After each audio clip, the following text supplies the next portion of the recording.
चलिए आज एक ऐसे महान व्यक्ति से मिलते हैं जिन्होंने आईआईटी करने के बाद किया संन्यास धारण। हाँ जी हाँ, बिल्कुल सही सुन रहे हैं।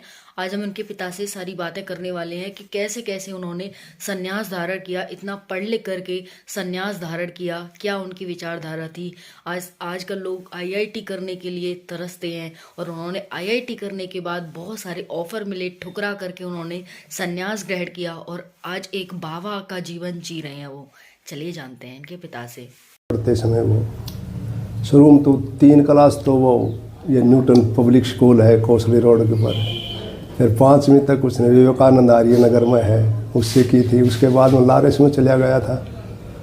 लॉरेंस से +2 करने के बाद में उसने 6 महीना कोचिंग ली नारायणा जो आईआईटी के पास है वहाँ उसकी रैंकिंग उस टाइम बहुत ठीक थी, 600-700 के बीच में थी मेरी समझ में तो। और उसके बाद में एडमिशन हो गया तो वो कहने लगा कि फर्स्ट जो चॉइस है मैं उस आईआईटी के अंदर जाऊंगा। फिर मैं अभी देख ले, मैं तो ये कह रहा था मैं अभी दिल्ली उल्ली ले ले हम भी मिलाएंगे। नहीं बोले ना बम्बई जाऊंगा। मैं बम्बई चला गया, आईआईटी कर ली। आईआईटी के बाद में कैंपस के अंदर उसके आते थे वो ये कंपनियां आती थी जॉब के लिए, तो उसने मुझे कहा कि भाई वो कंपनी वाले आते हैं और कैंपस से ही ले जाते हैं, क्या करूं। तो मैं उसको कहने लगा, मैं कहा भाई ये कंपनी वाले तो बक्कल फोड़ते हैं, 2 लाख का काम करेगा जब 1 लाख रुपए देंगे और पढ़ ले। फिर उसने मास्टर ऑफ डिजाइनिंग करी।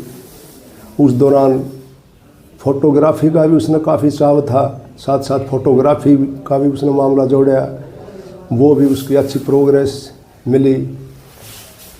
और उसके बाद में उसने 6 महीना के लगभग दिल्ली एक कंपनी के अंदर सर्विस भी करी।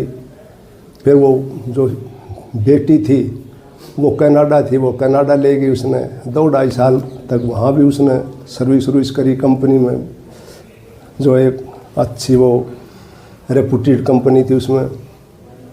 उसके बाद में कहने लगा भाई मैं तो नौकरी नहीं करूँगा और मैं तो इंडिया आऊँगा। तो मैंने यस कर दी, आ गया। आने के बाद में वो उसने फिर अपना दिल्ली चला गया। दिल्ली 3 महीने तक रहा। गर्मी का मौसम था, गर्मी लग गई। उसके बाद में मैंने उसको टेलीफोन में वो मैसेज कराया व्हाट्सएप पर, भाई धन दौलत और साम्राज्य तो फिर मिल जाते हैं, परंतु ज़िंदगी चली गई तो फिर कुछ नहीं मिलेगा। फिर वो मसूरी की तरफ, धर्मशाला और मसूरी की तरफ चला गया। उसके बाद में उसने अपना ये फैसला ले लिया सन्यासी बनने का। जब ये फैसला लिया अचानक लिया गया या फिर पहले ही उनकी कोई ऐसा था कि वो इस वेश में जाए?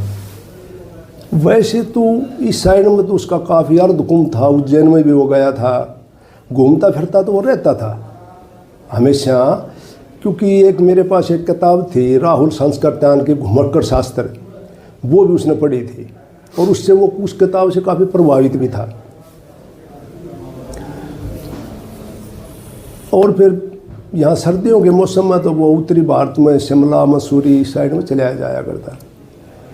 और अचानक तो फैसला हमें तो बताया नहीं उसने भाई मैं ये फैसला